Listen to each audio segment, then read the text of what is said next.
Bonsoir à toutes et à tous. Depuis Kinshasa, il est 20 heures. La situation sécuritaire dans l'est de la RDC sommaire de ce soir.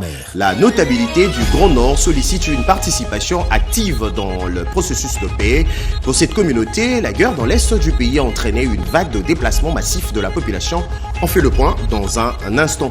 À découvrir dans le corps de votre édition, un engin à 4 roues compatible pour le travaux d'assainissement, de transport, de produits agricoles et autres. Les indices renvoient à un véhicule moderne occidental. Il s'agit plutôt d'un véhicule fabriqué dans un atelier modeste à Massine en RDC. Deux images tout à l'heure. Et quelle est la température à quelques heures du deuxième congrès de l'Union sacrée de la Nation? La question sera posée sur ces plateaux au secrétaire permanent de cette méga plateforme politique. André Bata sera l'invité de votre journal Tout.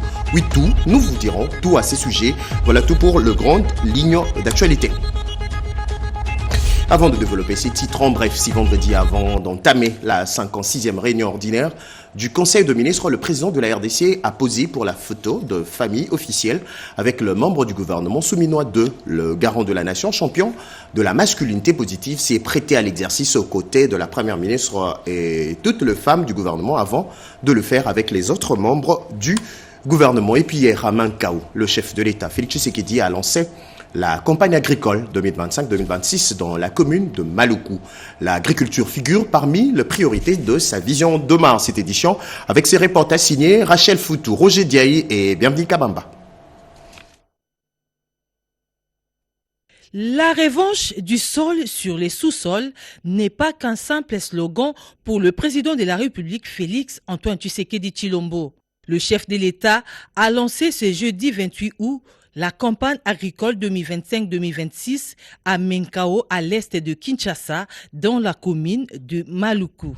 Accueilli par une vive ovation de la population et des partis politiques présents, le chef de l'État Félix Tshisekedi a donné le go du début des travaux agricoles dans les différentes provinces de la RDC. C'était en présence de plusieurs autorités tant politiques que coutumières.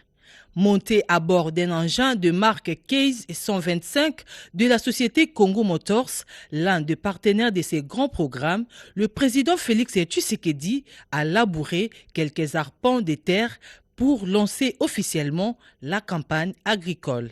Bien avant cette cérémonie de lancement agricole, plusieurs discours ont marqué cette importante manifestation organisée par le ministre d'État, ministre de l'Agriculture et Sécurité alimentaire, Mouindo Nzangi, sous le haut patronage du chef de l'État, Félix Tshisekedi, partant du slogan « La révolution agricole agressive ». Le patron de l'agriculture a, dans son discours, salué l'implication personnelle du président de la République dans le secteur de l'agriculture, dans le but de nourrir durablement les Congolais.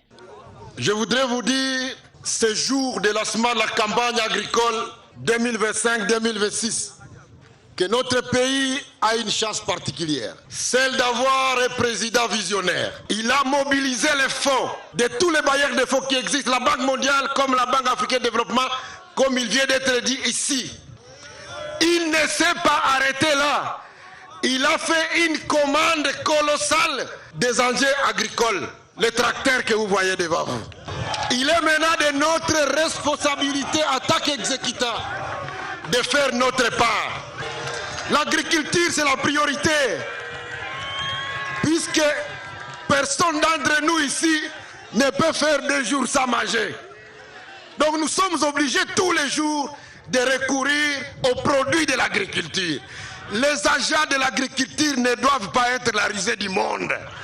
Ils doivent être valorisés. Les témoignages émouvants des agriculteurs ont également été salués par l'assistance. Nabimi premier na mbala na makie ferme nange ezali awa na kotaka te mobondo chef na komi koluwe na yango bato baza na sima na yo toyebi bango baza pe awa bakolo mobondo baya kozwa bango tala ba tracteur akitoko pesi biso toza na posa to banda kosala musala na biso.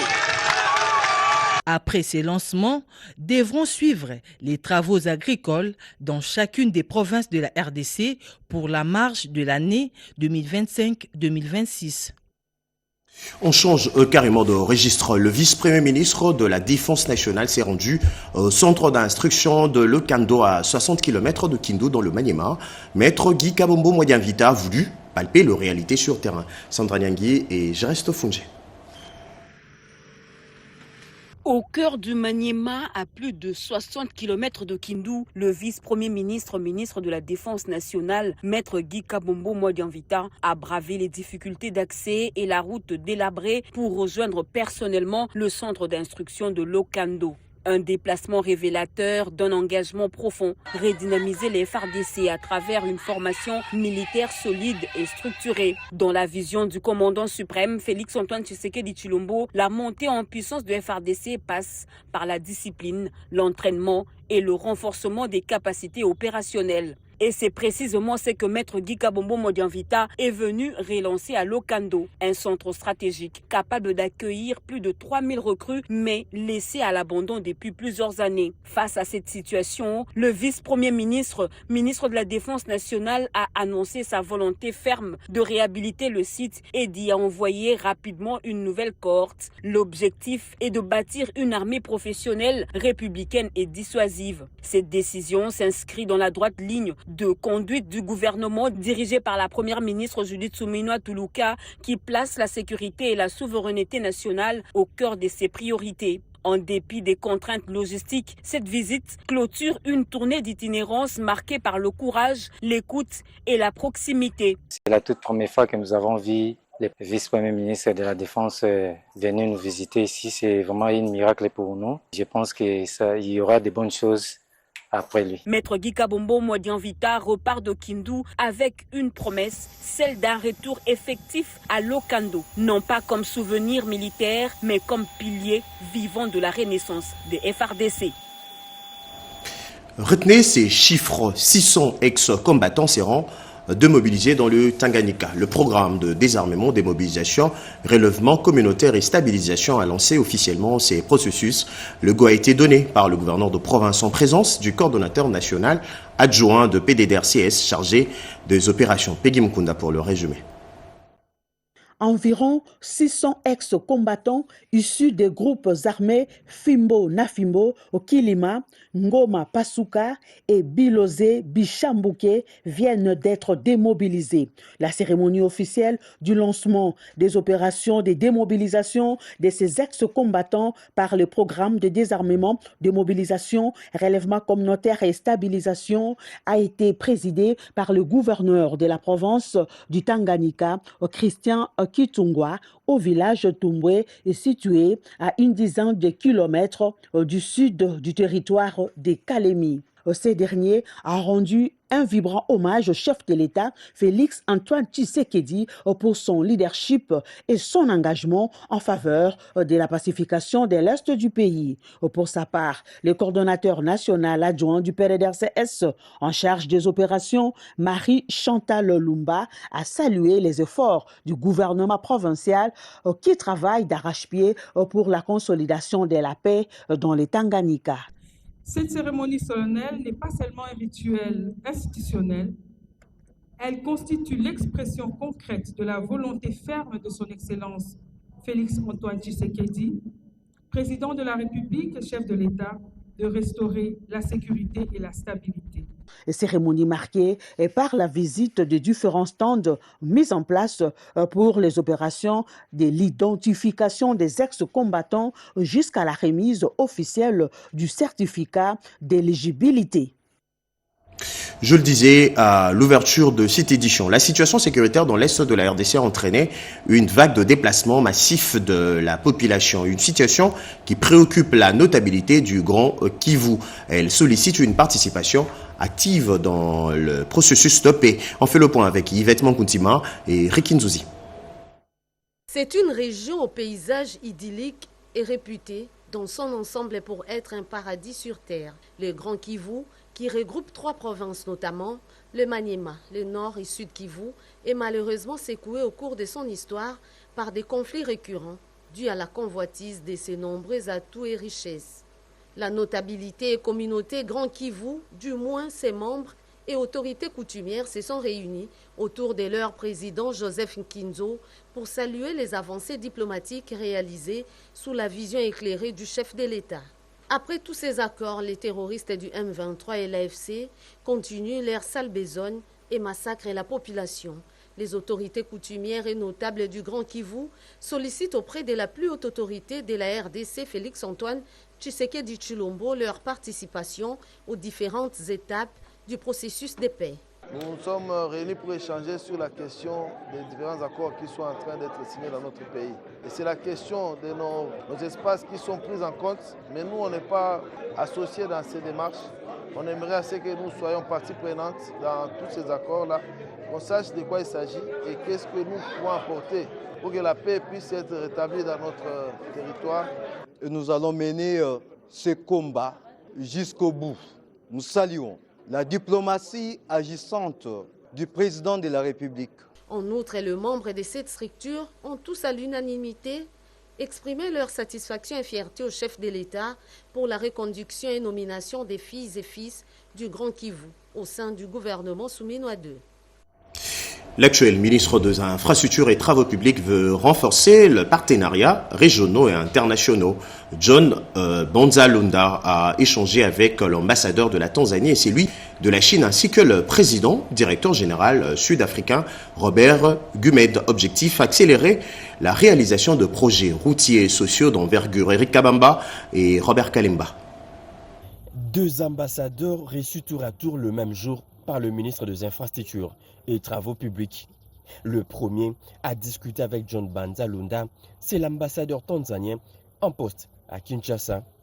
Les échanges ont tourné autour du renforcement de la coopération bilatérale entre la RDC et la Tanzanie dans le domaine stratégique des infrastructures et des transports. Peu après, c'était le tour de l'ambassadeur chinois à franchir les portillons du ministère des Infrastructures.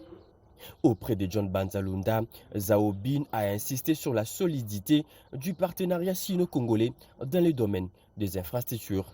Il a aussi affirmé l'importance de maintenir une collaboration étroite entre le ministère pour les projets en cours et futurs. 24 heures après, le patron des infrastructures a eu des échanges avec le patron de la firme sud-africaine Gouma.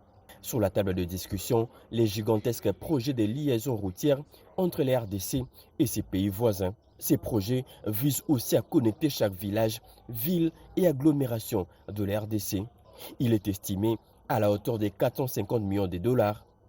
Au-delà de l'aspect technique, cette initiative représente un signal fort pour les relations entre la RDC et l'Afrique du Sud, illustrant les potentiels des partenariats sud-sud dans le développement des infrastructures africaines.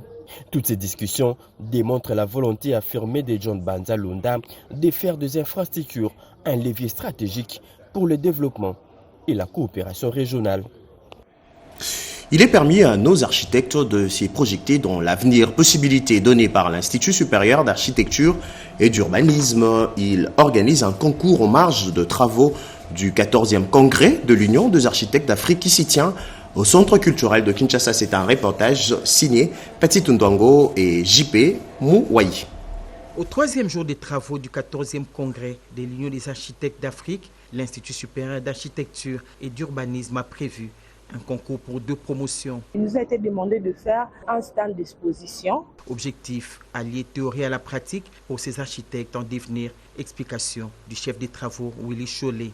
L'objectif était justement de faire voir à tous les congressistes qui viennent d'ici et d'ailleurs que dans ce pays, il y a une école d'architecture. On veut lier aussi ce qu'ils apprennent à l'école par rapport à la vie d'ensemble, parce qu'un architecte est appelé à résoudre les problèmes de société. Et c'est en voyant ce qui s'est fait qu'ils peuvent justement améliorer la vie de population, notamment dans les domaines de bâtiments. Tout en soulignant la notoriété d'Elisao, le professeur Chiswa Kangalula mise sur l'apport du gouvernement pour relever les défis.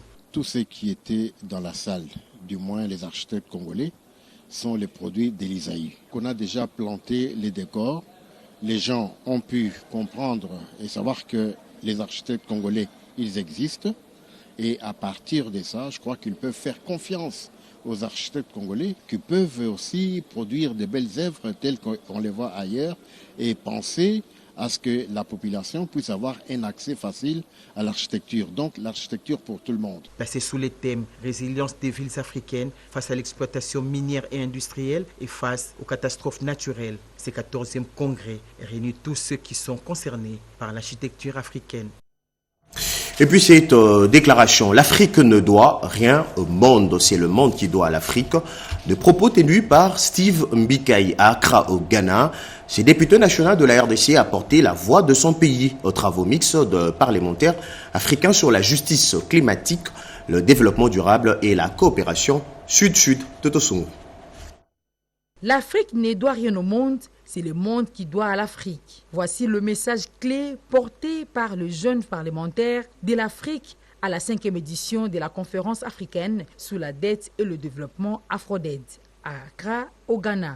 Parmi les jeunes leaders de ces mouvements africains qui réfléchissent sur le poids écrasant de la dette africaine, la députée nationale Hermione Boulumbe, véritable voix qui porte en Afrique l'élu du Moamba, a poussé ses collègues africains à passer des discours à l'action. Les jeunes fers de lance du développement en Afrique doivent se réveiller, estime la députée nationale Hermione Boulumbe, car l'Afrique ne doit rien au monde.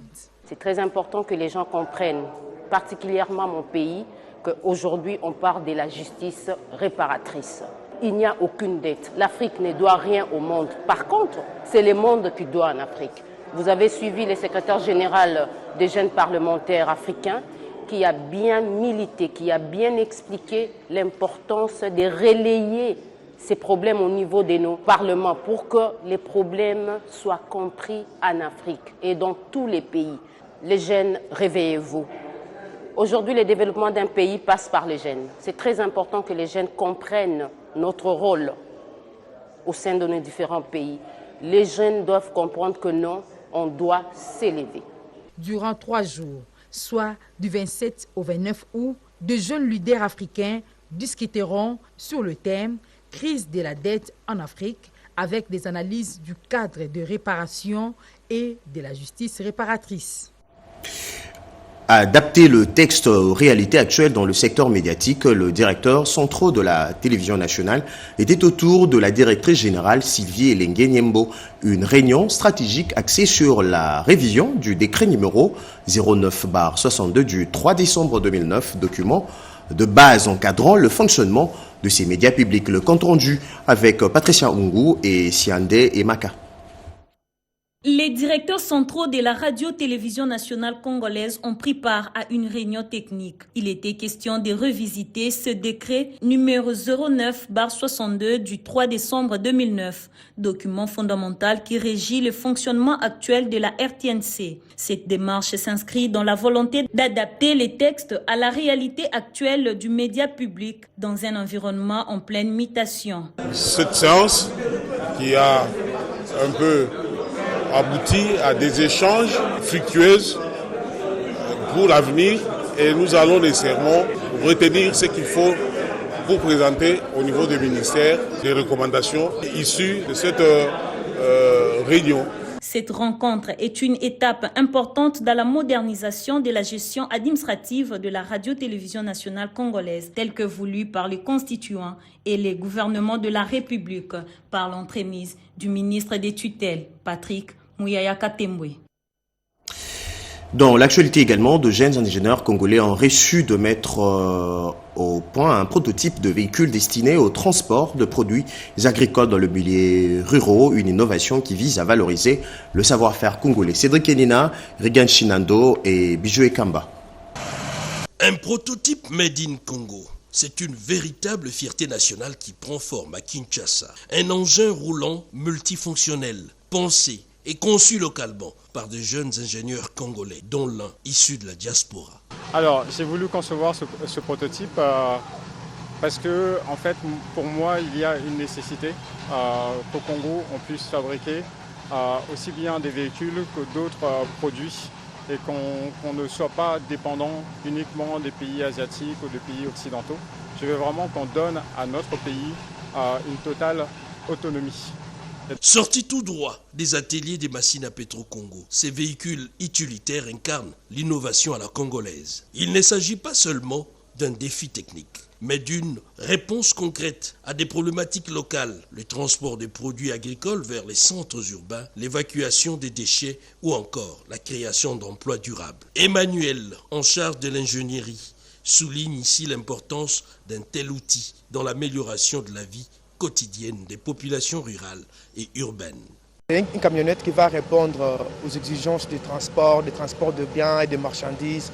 Et c'est censé être tout terrain. On est vraiment dans la phase où on doit vraiment éclore pour faire encore le max de ce que nous voulons faire. Les concepteurs lancent ici un appel aux autorités compétentes et aux partenaires privés pour que ces prototypes ne restent pas une prouesse isolée, mais deviennent une opportunité réelle de développement industriel en République démocratique du Congo. Promouvoir l'agriculture et l'autonomisation de femmes rurales. Une série de formations ont été lancées à Kinshasa à l'intention de femmes maraîchères. Les autres détails dans ces reportages de Patricia Ungo et Aponzozi. Dans le secteur agricole, certaines structures se démarquent par leur engagement en faveur de l'autonomisation des femmes à travers des formations dispensées par INA de Formation Congo. Les femmes agronomes du consortium APCS-CEFSFOR ont organisé une série de formations en faveur de femmes maraîchères. La formation qu'on leur donne ne peut pas se limiter à comment planter. Ils doivent aussi bénéficier des formations qui touchent leur social, qui touchent leur vie en dehors de l'agriculture, en dehors du champ. Et actuellement, dans le monde, dans le contexte actuel, la femme est dans une position de faiblesse où elle ne connaît pas nécessairement ses droits et la société souvent utilise ça pour l'opprimer, pour l'oppresser. Alors, dans le cadre du projet, comme nous sommes un projet de développement, nous sommes un centre de formation, nous ciblons toutes sortes de formations. Nous sommes toutes sortes de thématiques.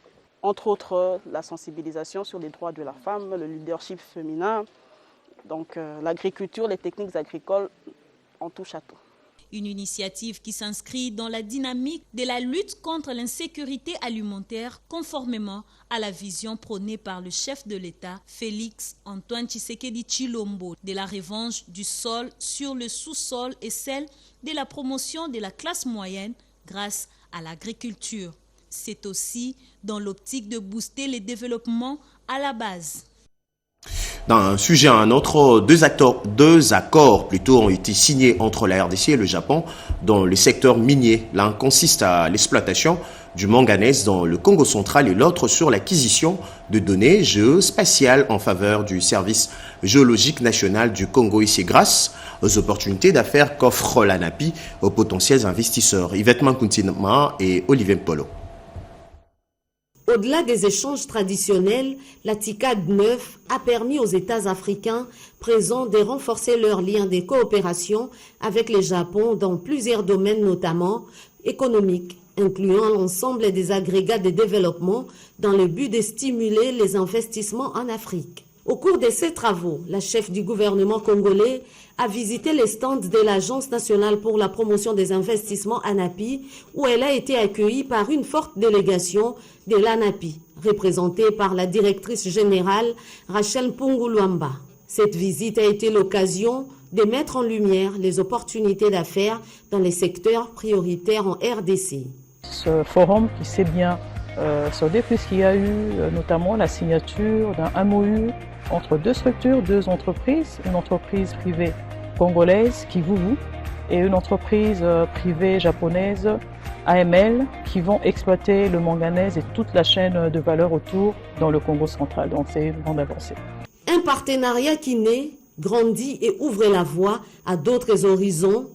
Les services géologiques nationaux du Congo convolent désormais en juste noces avec la firme japonaise Solafaun dans le cadre de la recherche géologique et minière en RDC. Un protocole d'accord signé en marge de la TICAD 19 au Japon qui porte également sur l'acquisition des données satellitaires et leur traitement, y compris l'application de l'intelligence artificielle. Dans le Congo profond, l'hôpital de référence de Kassania dans le Lualaba doté de matériel solaire pimpant neuf après la détérioration de ses installations électriques par Dominique Munongo Inamizi, député national. Après l'étape de Kakanda, c'est qu'enseignant au groupement Mutobo de recevoir à son tour la visite de la princesse de Bayeke, l'honorable Dominique Munonguinamizi, qui continue au calme sa tournée. La femme aux actes à impact visible s'est impliquée personnellement en dotant l'hôpital de référence des enseignants des matériels solaires pimpant neufs afin de faire face à une panne électrique et a mis à terre cette structure médicale de la place. C'est la sœur Lydie Rosie Kalinga qui a conduit son hôte tout en la remerciant pour cet acte salvateur au bénéfice de la population locale. Nous remercions Mama Inamizi, c'est lui qui nous avait tendu la main. Et on avait fait 2 mois, il y avait foudre qui était tombée, qui avait gâté presque tout. Et j'ai crié à gauche, à droite. La première qui nous avait aidés, c'est Mama Inamizi, parce qu'il y avait même une dame qui avait trépassé. On n'avait pas moyen de faire la césarienne. Dès que j'avais crié, en tout cas, le même jour, elle avait réagi et elle nous a donné une grande partie qui avait même aidé pour qu'on puisse démarrer et aider la population. Faisant d'une pierre deux coups, fervente chrétienne et respectueuse des valeurs spirituelles, l'élu naturel de Lubudi dote la paroisse Saint-Benoît des Cansegna d'une grotte mariale à la demande des paroissiens. Les travaux d'aménagement étant arrivés à terme, motif de satisfaction du rapporteur adjoint de l'Assemblée nationale après sa visite des chantiers. Je suis venu pour voir un peu de près ce qu'il y a, l'évolution des travaux et bon, bien entendu, c'est bientôt fini. En tout cas, c'est un endroit qui sera agréable pour la méditation et la prière ici, c'est très très bien, j'apprécie. Et puis le calme de Cansegna, c'est un endroit qui est agréable. Vous voyez les arbres, j'apprécie. Hier jeudi, à la foire internationale de Kinshasa, un hôte de marque, Bernabé Moukadi, directeur général de la DGI, Direction Générale des Impôts. Il était au stand de cette entreprise étatique. Jean-Pierre Ndolo Demazo et José Dibonekene. Accompagné du directeur général de la FIKIN, Didier Kambampele, le directeur général des impôts, Barnabé Mouakadi Mwamba, a visité les stands de la foire. Il a été émerveillé par les expositions, ce avant d'atterrir au stand érigé par la direction générale des impôts dans l'enceinte même de la FIKIN. Une occasion pour le patron des impôts de parler des réformes initiées par la régie financière aux nombreux visiteurs de la foire. Nous avons deux grandes réformes que nous sommes en train de mettre en place. Il s'agit bien de l'impôt des sociétés et de l'impôt sur les revenus des personnes physiques. Ces deux impôts, dès qu'on va les mettre en place, ça nous permettra de booster les recettes, donner au gouvernement les moyens pour faire sa politique. La présente édition de la FIKIN, dont le thème est de la paix et l'unité nationale pour la stabilité des échanges commerciaux, entend conduire la foire à bon port. C'est ici l'occasion de féliciter les DG de la DGI pour tous les efforts qu'il fait, parce que depuis qu'il a la tête, les recettes, les fonds ont augmenté. Et avec la facture normalisée, on saura identifier qui a payé quoi et où. Et c'est pour l'encadrement des recettes. Le directeur général des impôts, Barnabé Mouakadi, a lancé un appel à la population congolaise. J'appelle toute la population congolaise à payer correctement son impôt. Donc vous entrez dans un supermarché, vous achetez, après exigez votre facture. Et que sur la facture, que la TVA soit vraiment incluse. Un message capté 5 sur 5 par les visiteurs qui entendent désormais s'acquitter de la TVA, la taxe sur la valeur ajoutée. Et la culture s'invite aussi dans le corps de cette édition. La ministre de la Culture, Art et Patrimoine a eu aujourd'hui une séance de travail avec l'ambassadeur de la RDC aux USA, Yvette Kapinga Ngandu. C'était avant de participer aux préparatifs de la célébration du combat du siècle entre Mohamed Ali et Foreman. Nadine Kilochon. En marge de la célébration du 51e anniversaire du combat du siècle de Foreman et Mohamed Ali, la ministre de la Culture, Art et Patrimoine, Yolande Elébé, a participé à une réunion préparatoire cruciale organisée par l'agence Divo, connue sous le nom de Rumble in the Jungle. Cet événement du 30 octobre 1974 a transcendé son statut de simple rencontre sportive pour devenir un moment culturel majeur dans l'histoire de la République démocratique du Congo. Cette rencontre a permis de finaliser les préparatifs des festivités conçues pour célébrer cet héritage unique. Au programme, un grand festival de musique se tiendra du 17 au 14 septembre, réunissant des artistes nationaux et internationaux. L'objectif est de mettre en lumière la culture congolaise et l'esprit d'unité qui a caractérisé l'événement de 1974. Peu avant, la ministre de la Culture, Art et Patrimoine, Yolande Elébé, a eu une séance de travail dans son cabinet de travail avec l'ambassadrice de la RDC aux États-Unis, Yvette Kapingangandou. Objectif, renforcer les liens culturels entre la RDC et les États-Unis d'Amérique avec un accent particulier sur la valorisation du patrimoine congolais et la promotion de la culture afrodescendante. La culture fait partie aussi des outils qui sont régulièrement utilisés comme outils pour renforcer la coopération et l'amitié entre les différents États. À la sur-insistance de Madame la ministre d'État des Affaires étrangères, aborder cette question aussi avec sa consoeur de la culture, pour voir comment nous pouvons renforcer, trouver des opportunités pour renforcer la coopération américaine et celle de la RDC en utilisant la culture comme vecteur. À l'heure où la scène politique congolaise se redessine, l'Union sacrée de la nation tient son deuxième congrès, présenté comme un moment décisif pour consolider son ancrage et clarifier son projet entre démonstration de force, enjeux de cohésion interne et attente d'une population en quête de solutions concrètes. Le rendez-vous est fixé ce samedi à Kinshasa. Robert Ndaye. À quelques heures de l'ouverture du deuxième congrès extraordinaire de l'Union sacrée de la nation, les préparatifs battent leur plein. Ce congrès, qui promet d'être un événement majeur pour la plateforme présidentielle, se tiendra au Centre culturel d'Afrique centrale. La salle choisie pour cet événement historique a une riche histoire. Ce vendredi 29 août 2025, la coordination a fait les tours, une visite de la salle pour s'assurer que tout soit prêt. Tous ont vérifié les dispositions des sièges pour favoriser les échanges et débats entre congressistes. La sonorisation et les équipements audiovisuels ont été également testés. Des mesures de sécurité rigoureusement mises en place pour garantir la sécurité de tous les participants venus du monde entier. Lors d'une réunion au Centre culturel d'Afrique centrale, les discussions ont tourné sur les événements décoratifs qui reflètent l'identité de l'Union sacrée de la nation. Effectivement, au Congrès, ce samedi et 30 août 2025, sur décision de son Excellence Félix Antoine Tshisekedi Tshilombo, président de la République, chef de l'État et haute autorité politique de l'Union sacrée de la nation. Et comme il a dit à plusieurs reprises, son Excellence Félix Antoine Tshisekedi Tshilombo veut d'une union sacrée qui s'inscrive dans la longue durée au pouvoir. Dans la ville, l'ambiance est palpable. Les derniers réglages se poursuivent pour garantir les succès de ce congrès. Le délégué de la diaspora venu de l'Afrique du Sud, du Canada, Belgique et France sont déjà dans la capitale congolaise. Le secrétaire permanent de l'Union sacrée de la nation, le professeur André Mbate Bitoukoume Soumangou, appelle à une mobilisation tous azimuts, tous derrière Félix Antoine Tshisekedi Tshilombo. À suivre dans nos prochaines éditions, André Mbata, secrétaire permanent de l'Union sacrée de la nation. C'était votre journal de la rédaction coordonné par Pati Tundwango, réalisé par Rodé Panda et Junior.